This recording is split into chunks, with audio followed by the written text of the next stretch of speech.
Wear headphones and turn off the lights. Yeah, that's not going to happen. The lights are staying on. What's up, everyone? My name is Swift Edge, and welcome to the Lancaster Leak O'Brien State Park. This game has us taking control of someone that has found footage. Not really saying who the person is. It's saying none of that whatsoever. This is leaked tapes, apparently, of events that were just horrifying in nature that happened way back in the 1980s. And it's actually been leaked from the FBI, which is just, oh god. But yeah, we are playing through found footage. We are in control. We are, of course, doing a horror game, because when is found footage ever freaking happy, cheery, delightful, rainbows and sunshine and flowers? It's always scary. Let's go ahead and play through this. Apparently this is also the first of many tapes. I don't know if it's supposed to be many tapes in the game or many tapes released by the developer. The following tape and many others were recovered by FBI intern Valerie Bardot and given to us. Who is us, Valerie Bardot? Leaving without a trace, she suddenly went missing at the end of her internship in Lancaster, CA. Okay, foul play is suspected. How did an intern get access to tapes in the FBI? That's my question. Shouldn't an intern, not have that kind of access? So long as Valerie is missing, these tapes will continue to be leaked. We give you a chance, and this will be your last. You threatened the FBI? That don't seem like a wise decision, first of all. I feel like that's very much the stepping stone towards the greatest dumb move you could ever do in your entire life. Like, no, on the list of things that you should not do in the world, that's like the tippy top, like near the tippy top. That and like threatening the CIA. Why would you do such a thing? Case number 129876. Tape purpose debrief. Date 08/25/1988. Clearance TS. Case type missing persons. I didn't read the rest of that, so thank you very much. O'Brien State Park, previously inhabited by both Dakota and Ojibwe tribes, it is now home to year-round campers and hikers. The park, along with other state parks up north, has experienced an increase in animal-like attacks. The cause was unknown until found footage of missing persons. Brady Kaufman provided the Bureau with evidence of what was committing the attacks.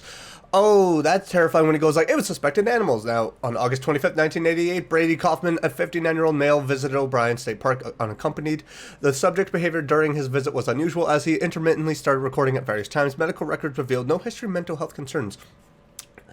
Maybe it was just because, it's like a vlogger. You just find certain things that you're like, hey! Subsequently, on August 26th, the subject was reported as missing. His body was discovered on August 30th, and the recovered footage was from his recording device. Will now be presented in chronological order. Well, I'm glad it's chronological and it's not just jumping from place to place. Oh, sweet God. Oh, sweet Lord. Oh, my God. 10 p.m. The subject initiated recording. The reason for their sudden recording activity remains unknown. They probably heard a noise. That car don't look like it's from the 1980s. That don't know, like maybe mid to late 90s. Even then, that's a bit of a stretch. But I would think that if you got up in the middle of the night to start recording, it's probably because you heard something. The subject turned right and went to the bathroom to the shower. How dare you dictate where I'm going? I'm gonna go where I want to go. Unless I actually have no control. Do I even have a choice? Is this where the shower is? I don't know if it is or not. But we're gonna head there. But yeah, normally, especially too for vloggers and all that, you will stop recording when there's not a lot of stuff that's really interesting happening. But then as soon as something big happens, you're like, you gotta record it all. Same with this. It would be that same kind of feel. I guess we can't go to that campsite. What if I just wanted to say hello? Is this... What the fudge? Hi? God, that scared the crap out of me! What can I help you with? I still can't enter there. It gave away a little bit on the invisible boundary, but not much. Scared the living crap. I'm awake. I'm aware. Brady Kaufman is very much like, woo! Hello, how are you doing today? You have your car go off in the middle of the freaking night in a campsite, you're gonna be the most hated person there, I can guarantee you that much. Because you just suck. The bathroom, of course, is a ways away. Why are we going to the showers and bathroom, though, this late at night? Hello? I don't like the fact that my flashlight turned off and that light turned on in the back. Hello? That's a lot of steam. Who's showering this late at night? Hello? What happened? Why? The subject stops filming, then takes a shower. It is estimated 10 minutes elapse before the subject films again. The subject returns to the campsite.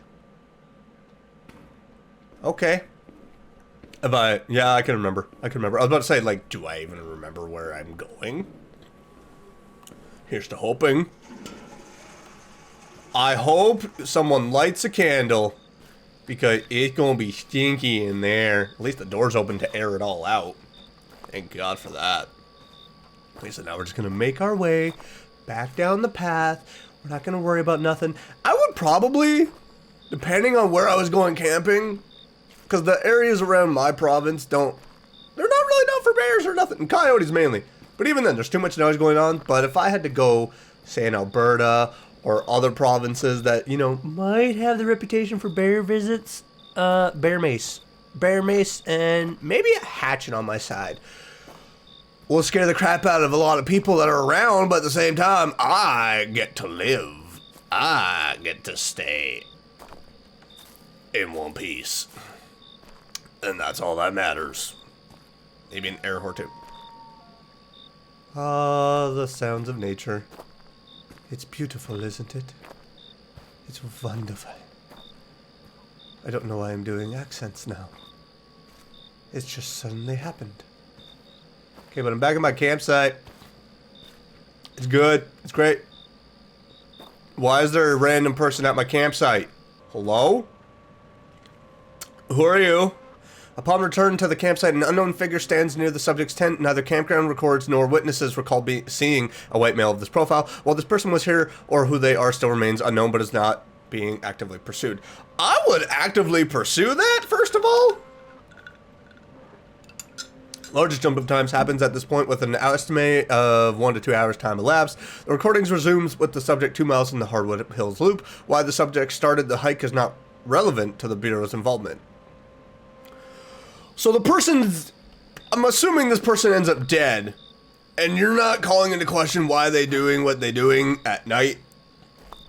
Why would you want to go on a hike in the middle of the night? What? That is so dumb. Why would you not call into question that? That feels very relevant. Why are you also not actively pursuing the fact that there was another person at my campsite? I would pursue that. Because if that person's responsible for my death, I would want that person being pursued. From all the cop shows that I have grown up watching, you pursue a lot of leads from what I've garnered. Otherwise, is it all a lie? Is it all false? Do I actually not know how police procedure works? I really don't. I really don't. I don't take any classes on that. I don't do no Google research. It's just nature. It's just animals. It's just... Is that an elk or a deer? I don't know. It's something that might have horns. And I don't feel like getting skewered today. Well, tonight. Well, look at that. You can actually... What is that in this... Are those mountains? I'm assuming those are mountains. Should maybe keep my sight down on the ground and not in the... Oh, maybe looking at the trees would be helpful too. If something's leaping from tree to tree, I want to know about it. I want to... I say I want to know, but at the same time, I don't want to because I don't want to look up. That started to freak me out. Why were the blazers... Fudge off everything. Just leave me alone. So, I'm assuming that was an elk. That was pretty big. Had the sound effects of an elk. Had that particular call. Could be wrong. Watch someone be in the comments be like, actually, that was a... Stop. Stop it. Stop. Okay. If I want to know more about animals, I'd look it up. No, but correct me if I'm wrong. I appreciate you all so much when you correct me. Because it's how I learn. Okay, so now we're, again, just... Ooh, we're getting to a clearing. Oh, there's rushing water. That's not good. Because again, it's late at night. No one really knows that we're out here.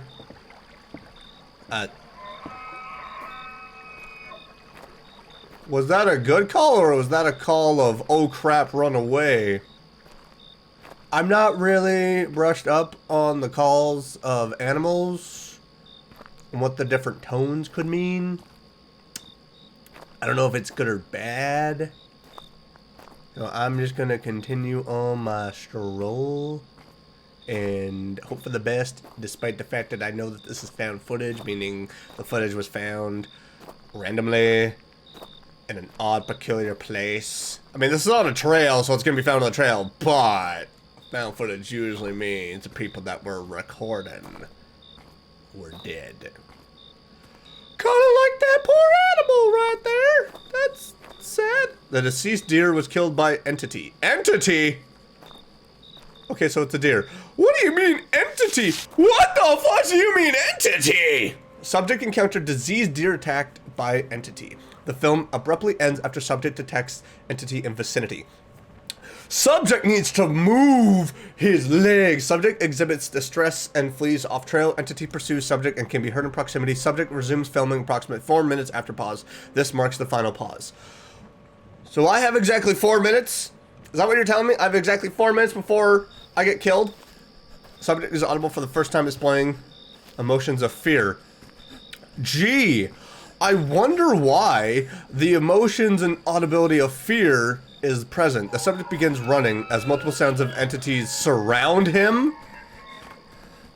What the fudge do you mean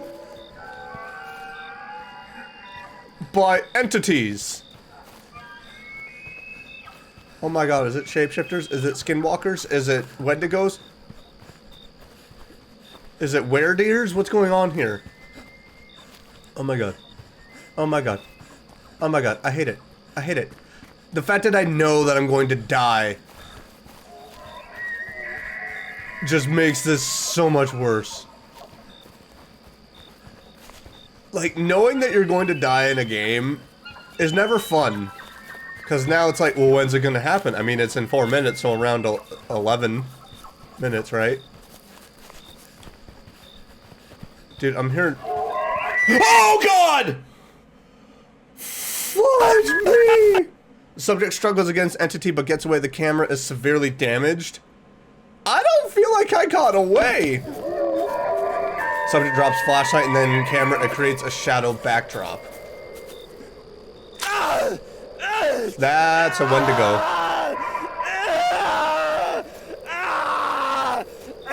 This is such a visceral death. Subject blood creeps into frame. This is such a visceral death. And now the body's being dragged away. Distant entities can be heard. So it's skinwalkers or wendigos is what we're going with. That was not even 4 minutes. Brady Kaufman's death would occur over the next 5 minutes. The remaining footage has been cut short for viewer discretion. Additional entities can be heard and would later fight over the remains. The footage ends when the camera battery runs out. Oh my god, he got torn apart! Oh, they treated him like a ragdoll. Subject remains were found scattered. Most flesh was consumed. Little personal items remained intact. The public was told it was an abnormal bear attack. Of course that's what you would go with. How else would you explain it? Because telling them horrible monsters are living in the forest is not exactly something you want to do. Case relevance. The subject's film was the first footage captured of S0012. Ultimately, the subject's footage provided the Bureau proof to extend funding in special operation to contain entities. This case marks the first of many successful entity resolution programs. I would say burn the forest. Entity. Name Wendigo. Severe. Containability 3. Do you know how fast these things are, though? Like, good God, that look is terrifying. Wendigos are creatures originated from Native American tribes of the Great Lakes region. The malevolent supernatural beings bring terror to forest dwellers and are linked to numerous missing persons cases. Tall and emaciated looking, Wendigos bear antlers and possess an insatiable appetite for human flesh. And usually how they're created is through cannibalism. According to recent intelligence, there has been a notable resurgence of the Wendigo, and their geographical distribution has now expanded southward towards Minneapolis. In response to this emerging threat, the Bureau has established a joint task force in collaboration with the Canadian CSIS to take immediate and decisive action to halt the expansion of the species and eventual eradication. Thank you that you're actually doing something about it and not trying to just hide it. It is imperative to maintain strict operational security and keep the general public uninformed of these operations to prevent any unnecessary panic or interference. You don't want hunters helping you, though? Hunters that know the lands are going to make great trackers. I'm just telling you right now. Involve a small sect. The story doesn't end here. I didn't think it did. Read the associated or no sleep story, Reddit icon and menu. I work as a secretary at a small FBI office. A man in a pink poncho almost killed me. What is happening here? Consider joining the Discord or newsletter to know the release of the next game. I want to play the next game. If this is going to become a series of all these different monstrous entities, I look forward to playing them all. This was fantastic. I had more ramblings to go on. I'm so glad we're just cutting it there. I could ramble on for about this kind of stuff for a long time. This was fantastic. I really enjoyed this. I recommend that you check out the link in the description to go and play this game and get the full experience for yourself and to play any future released games from this developer. If you enjoyed this, make sure to smash that like button, leave a comment down below, let me know what you thought about this game. If there's any games you'd like to see me check out for future videos or series, leave a suggestion right down there, take them all into consideration. And if you're new around here and you've been enjoying what you're seeing, why not click that subscribe button or click that bell so you get notified of my next video. I will see you all in the next one. Bye!